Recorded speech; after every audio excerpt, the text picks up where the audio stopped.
Hello everyone. The prestigious Dataquest ICT Awards have entered the 29th edition, and this time we have the winner of the IT Man of the Year Award 2021 with us. Welcome to Ajay Sawhney, former Secretary to the Government of India, Ministry of Electronics and Information Technology, MeITY. Welcome and congratulations on this fantastic achievement. Thank you, Sunilji. It's a great honor to be considered for this award. So I'll before I talk of your last year, I'd just like to maybe go back a few years to the work you have done. Now, one thing which has caught the news is our, electronics industry. There was the national policy on electronics in 2018. You had the formulation of the Indian semiconductor mission, the creation of the mobile manufacturing system. In fact, the PLI scheme has been a great success in boosting local manufacturing and electronics. Maybe if you could first speak a bit about that.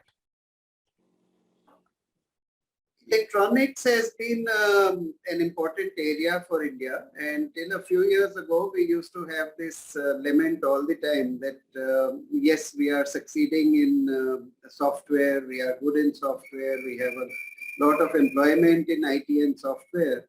How about electronics? So the idea used to be that no, in electronics we are not doing well, and we are not pulling our weight as a nation. And this has happened particularly in the first 10, 12 years of this century. And then Government of India had started taking some baby steps towards improving the situation in electronics. For the 5 years just before the pandemic, we were able to grow at a fairly respectable rate of about 21.5% if we see in dollar terms, and 23% year on year. This is for 5 years flat in rupee terms. So then when the pandemic has hit us, we went into a plateauing. We did not go down. From $76 billion, we remained at about $75 billion. And this year again, I think it should have seen a growth of about, once again, somewhere between $85 to $90 billion, in spite of its being a bit sporadic, the second wave and then the third wave and all that. So we are actually on the way to becoming a fairly significant manufacturing economy for electronics. We have grown from a very low base, and now onwards, my belief is that for the next 5 years, we should see growth at upwards of 25% year on year. And it's quite possible that in a few years, it will touch a few of these years.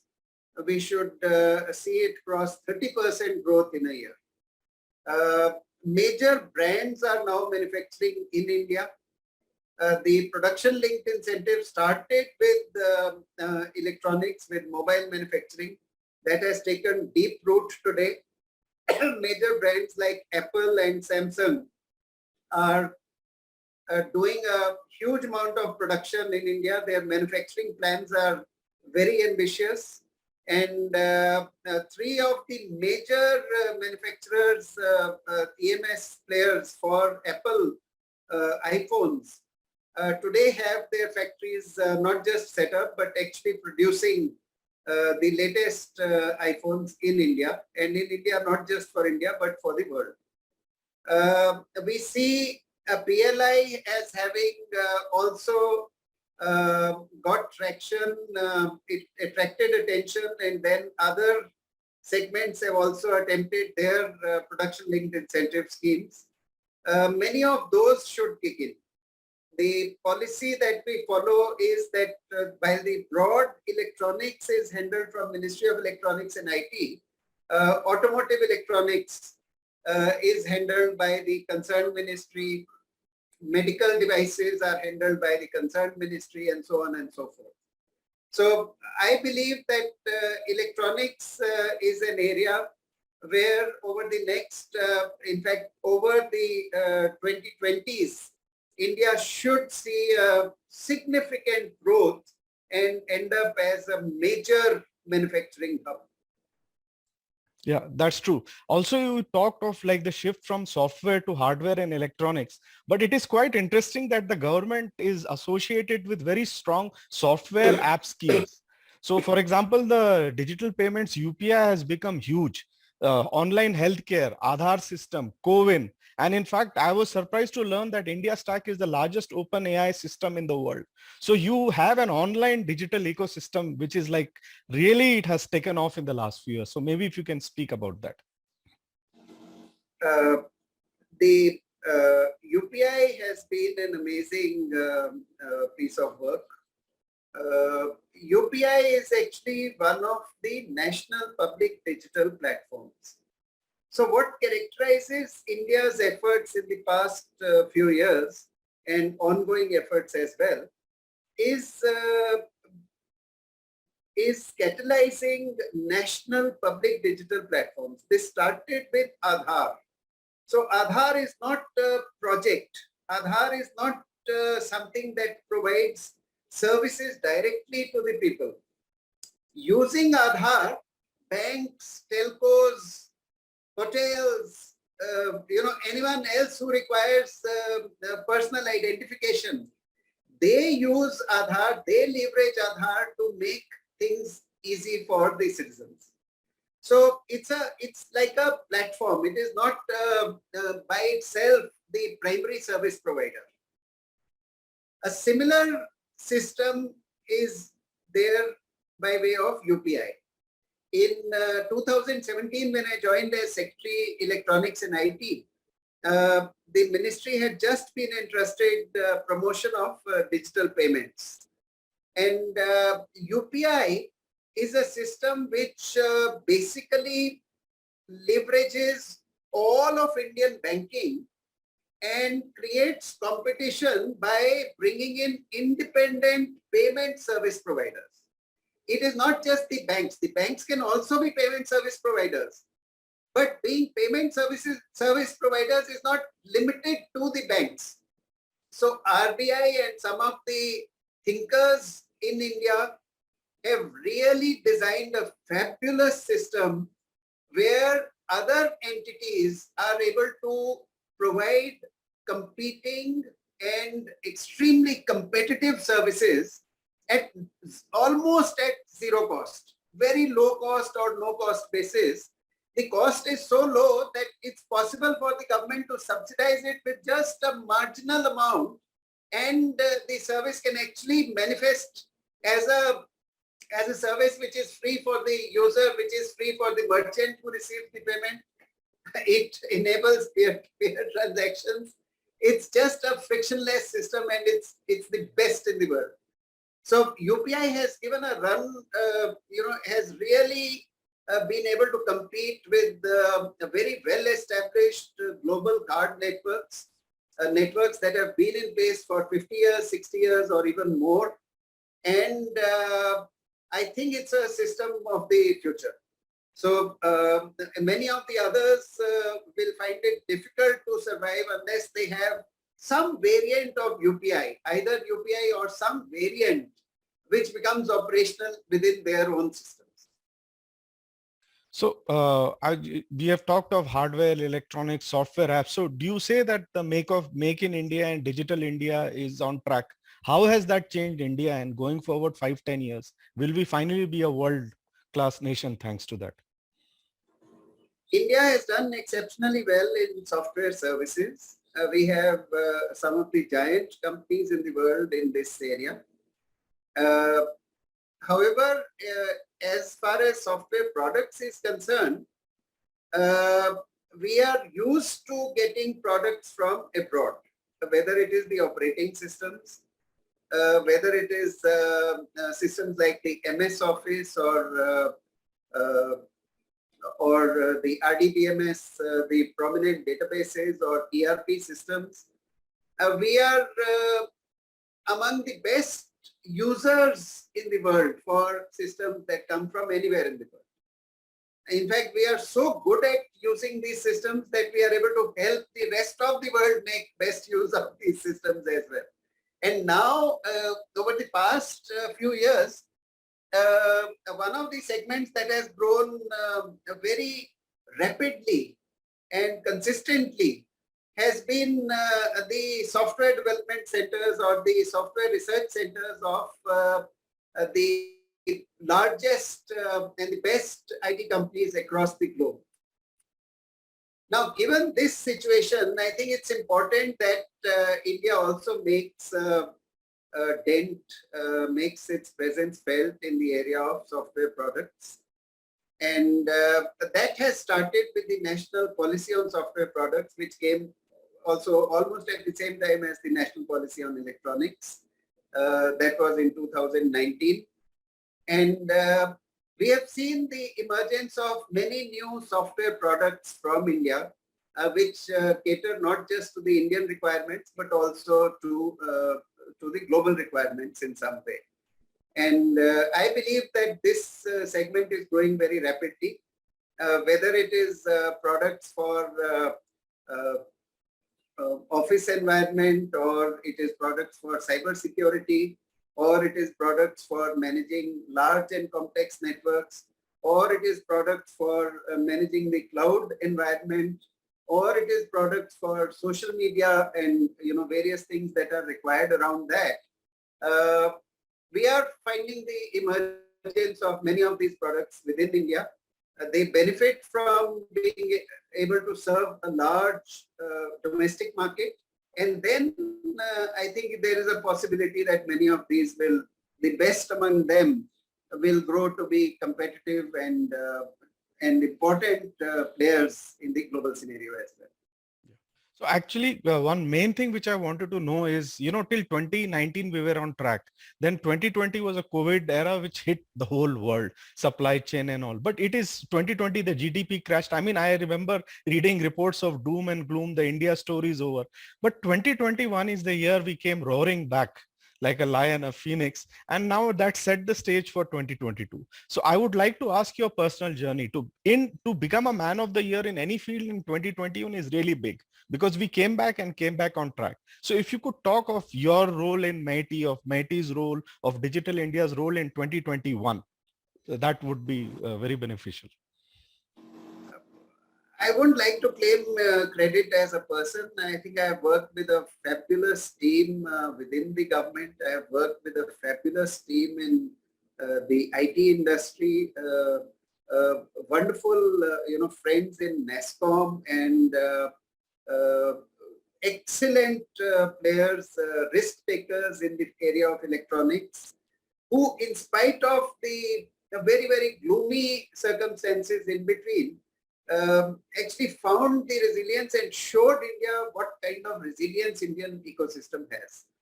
Even when 97 to 98% of the employees were working from their homes, and it was, there was tremendous uncertainty. If you remember the very first lockdown, the Indian IT industry never reneged on its commitments to the rest of the world.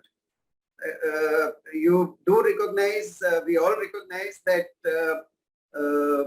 probably 90% of the Fortune 500 companies depend on Indian IT service providers, and their business was kept running in spite of very severe circumstances within India. People adapted beautifully to working from home, and the companies with just 2 to 3% of their resources being able to come to the office just to keep the systems running, we were still able to continue providing services to the rest of the world. So it's a tribute to the quality and resilience of Indian software industry that even in that gloomy time, we didn't go down. We actually grew. Not only did we not go down, we actually continued growing at 7 to 8%. This year is special because now we are back to the kind of growth that we deserve, about 15%, 15% plus, which coming on a huge base is very commendable. So I think during this period, we have consolidated on e-governance and large government projects instead of projects that look at any part of ecosystem. For instance, a project that looks at seeds, or a project that looks at fertilizers, or a project that looks at land records. We are now going in for a national public digital platform in agriculture. Instead of project which looks after chemistry, and a project which looks after arts, and a project which looks after teachers training in school education, we are well on the way towards having a UPI-like national public digital platform in education. It will stem from the national digital education architecture, the NDR, which is right now getting implemented. A similar huge system is in progress in the area of healthcare. Now, healthcare in India is characterized by a lot of silos. There is a huge silo of services provided by public sector, many of which are not using IT adequately. Then we have private service providers where certain things that can be provided well by the public health ecosystem cannot be provided by the private healthcare system as well. We have seen that during the pandemic, for instance. Then we used to have, or even currently, most of our services are provided by systems which are for a particular purpose. A hospital management system, a system which is for blood banks, a system which is for procurement and distribution, storage and inventory and distribution of medicines and the consumables in healthcare. Now, all of these are becoming part of the National Digital Health Mission, the Ayushman Bharat Health Mission, and this is something that has the potential of transforming healthcare for India.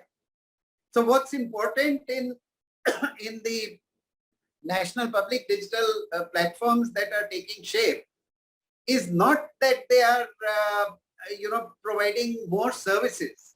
It is that they are harmonizing across all the service providers, all the services, and providing a seamlessness to the services that are available to you. As an individual, your health record can be reused by you, not by someone else. It can be reused by you by making your personal health record available to the next physician or dentist whom you consult. So that kind of a system where everyone can join in is coming into play. And I think it should end up, it may end up as one of the finest healthcare systems that the world has ever seen, and something that can compete with healthcare anywhere else in the globe. This is also wonderful news and a great opportunity for startups in India. Any of the public digital platforms that are taking shape is not very different from what UPI has been able to do. UPI was able to give shape to giants like Paytm, PhonePe, Google Pay, Amazon Pay, Bharat Pay, and many of the payment apps across the banking system. A similar opportunity, and even bigger, much bigger opportunity is now available in the healthcare platform. It is available in the agriculture platform. It is available in the education platform. It's available in logistics. It is there in law and justice and the courts system. So all of these systems are taking shape, and I think it's great news for not just for India, also especially for the Indian entrepreneurs and young companies that are capable of seizing the opportunity, using the emerging new technologies, and creating a new sort of a new era or new avatar of services. So I think hats off to India. It's been a team effort. But still, I mean, if I had to stick to 2021, what would you describe as your biggest challenge and your biggest achievement at MeITY? I think staying the course and not just helping electronics grow, but also moving forward with something that had been eluding us for a very long time, the area of semiconductors. So we now have a national semiconductor mission, which involves about 76,000 crores potentially. It's a huge commitment for a country to make, but it addresses a very important area where we have been not very strong. And one thing that I think we have also focused on is bringing completeness to our ecosystem. So earlier, I used to see youngsters from, for instance, from Taiwan, youngsters who are fresh out of college or who have, 5 to 10 years of experience. If they think of going into industry or venturing out with a startup, in Taiwan, they would do it with a hardware startup. They would do some equipment for power industry or for X industry or Y industry, whereas a similarly placed person in India would do that with a software app or a software play. I think it's we have attempted to make it possible for Indian youngsters to dream of not just software, but also to dream of complete devices and systems. Today, it is possible for a youngster in India to go in and dream of creating the next drone or creating a variant of a robo or creating some of the best music products, which involves hardware and software. It is this combination of hardware and software which can be a true USP in the decade to come. So anyway, thank you. This is what we have been focusing on. This is one of the key areas that we have really tried to make happen for India. So anyway, thanks for that detailed overview. Finally, I just maybe on a personal note, you have had a long and illustrious career. So how did you enter? And now that, you have left MeITY in beginning of the year, how do you look at your legacy? I entered service in 1984, so I ended up having a fairly long stint within the government of more than 37 and a half years. It's been a very fulfilling journey.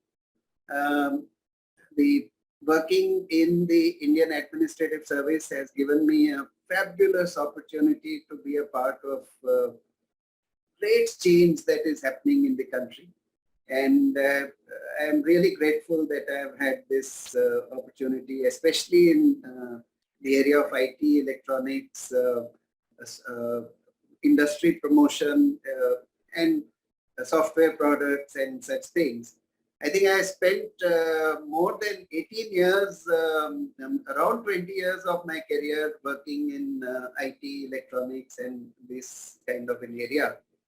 And I feel very, very satisfied with the work that I got the opportunity to do.